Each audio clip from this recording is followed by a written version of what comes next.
क्या आपने कभी सोचा है कि जिस घर में कुछ घंटों बाद खुशियों की शहनाइयां गूंजने वाली हो और जहां हर कोना रोशनी से जगमगा रहा हो, अचानक वो घर एक पल के गहरे सन्नाटे और मातम में डूब जाए।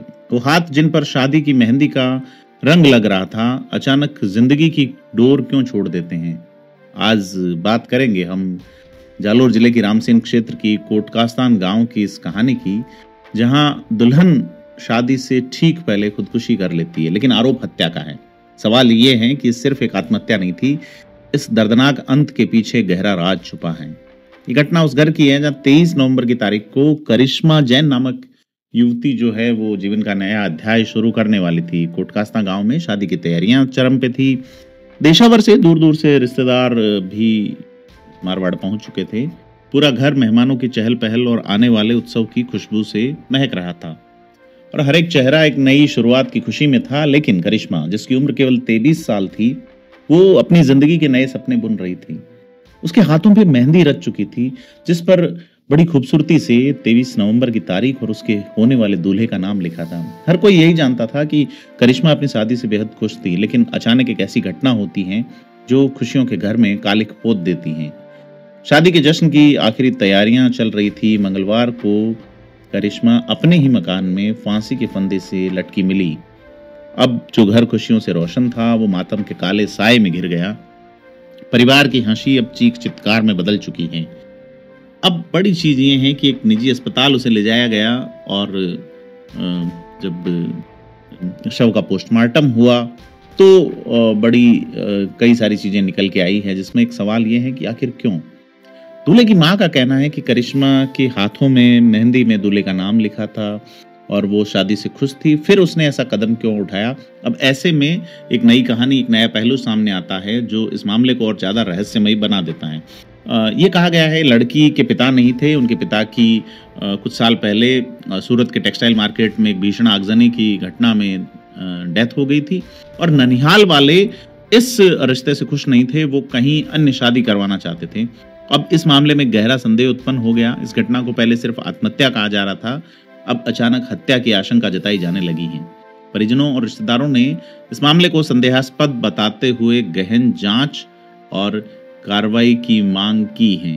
एक दुल्हन जिसकी हथेली की मेहंदी पे दूल्हे का नाम, आप देख सकते हैं किस तरह से प्री वेडिंग शूट हुए सारी। इस मामले में जो है वो गणेश साकलचंद जो है उसने, जो चांदूर के रहने वाले हैं, उन्होंने कहा है कि उनकी जो होने वाली पुत्र वधू थी उसकी जो है वो सगाई तुड़वाने की कोशिश कर रहे थे कुछ लोग। उन्होंने रामसिंह थाना प्रभारी को इसकी रिपोर्ट दी है और ये कहा है कि लड़का लड़की एक दूसरे से बहुत खुश थे और लव मैरिज करना चाहते थे और इन्होंने 31 अक्टूबर को एक इकरारनामा भी लिखा और ये कहा कि यह हमारी मर्जी से शादी हो रही है। वो इकरारनामा भी पेश किया गया है और पुलिस को अब शिकायत दी गई है कि इस मामले में जांच की जाए और आरोप ननिहाल पक्ष में है। बड़ा गंभीर मामला समझ में आता है। उसमें उन्होंने कहा है लड़की के मामा गुलाब चंद पुत्र प्रताप चंद और उनकी मामी सरोज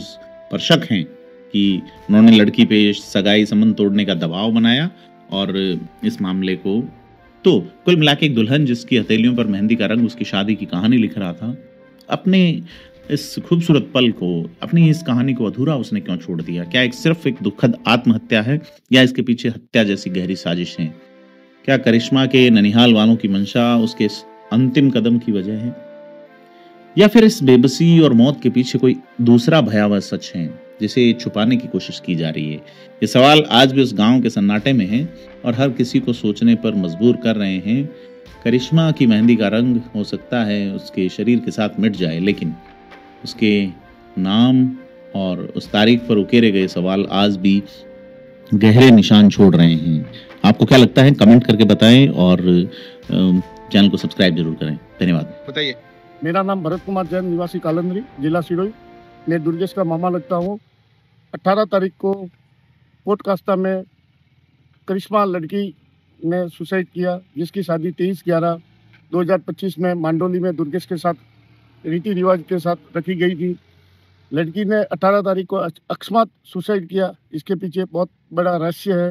हम पुलिस प्रशासन से निवेदन करते हैं कि उच्च स्तरीय कमेटी बिठाकर इसकी निष्पक्ष जांच की जाए। लड़की के पिताजी पूर्व में 1 वर्ष पहले सूरत शिव शक्ति टेक्सटाइल मार्केट में उनका भीषण आग लगने से उनका देहांत हो गया था। लड़की के माता के पीछे आगे पीछे कोई नहीं है। लड़की की माँ अपने पियर में कोट कास्ता में रहती है। लड़की की माँ फुल दबाव में है, किसी के दबाव में है। जो लड़की की माँ किसी प्रकार का कोई बयान देने के लिए तैयार नहीं है। इसलिए हम लड़के वाले होके भी लड़की को न्याय दिलवाने की पूरी कोशिश कर रहे हैं। तो आप सभी से निवेदन है कि इस लड़की को न्याय मिले। कौन परेशान कर रहा था? इसके ज्यादा हमारे को शक है, इसके मामा और मामी पर शक है। लड़की के मामा और मामी पर हमको शक है। तो पुलिस प्रशासन से हमने बोल दिया है। और इसकी लड़की के मोबाइल की call recording, Instagram recording, WhatsApp recording जो भी है 6 महीने का पूरा डाटा कौन कौन उसको परेशान कर रहा था, कौन कौन उसको तकलीफ दे रहा था, जो भी है सब आरोपियों को सबको शिक्षा मिलनी चाहिए। आरोपियों को जल्द से जल्द ये होना चाहिए और इंसाफ मिलना चाहिए।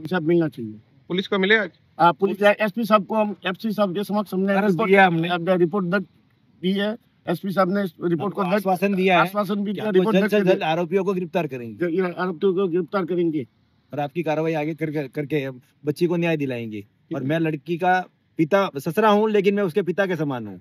और मैंने जवाबदारी ली थी कि मेरी लड़की की शादी मैं करके दूंगा, और लड़की की, और मैं करने की पूरी कोशिश थी। लेकिन 18 तारीख का ये होना बड़ा दुर्भाग्यपूर्ण है। 18 तारीख को 12 बजे ब्यूटी पार्लर का वेटिंग कर रही थी लड़की, और 12:30 बजे सुसाइड करे, ये थोड़ा मानना कठिन है। इसके लिए पूरा जांच पड़ताल की जाए। ये मौत कैसे हुई, क्या हुई, कौन कौन इसके पीछे है, कौन आगे है, किसने धमकी दी, क्या किया, सबका एक डाटा निकाल के और लड़की को इंसाफ दिलाने की प्रशासन जरूर कोशिश करे। बताइए। मेरा नाम गणेश गांधी है। मैं लड़के दुर्गेश का पिताजी हूँ। मेरा लड़के की शादी 23/11 को थी। 23/11/2025 को मांडोली में रखी गई थी, और 18 तारीख को मेरी होने वाली बहू सुसाइड करती है। तो करने के कारण पीछे कोई ना कोई बहुत बड़ी साजिश है, किसी ने तो ये किया है। तो उसकी पूरी जांच पड़ताल होनी चाहिए। और प्रशासन से विनती है कि उसका पूरा मोबाइल, पूरा डाटा चेक करके ऑनलाइन वगैरह जो भी है, इंस्टाग्राम, फेसबुक, जो उसको टॉर्चर कर रहा था 6 महीने से, लड़की को बार बार तकलीफ दे रहे थे, जितने भी लोग हैं उनकी सबको कड़ी से कड़ी कार्रवाई होके और उसको सबको अंदर डालने का काम प्रशासन करे।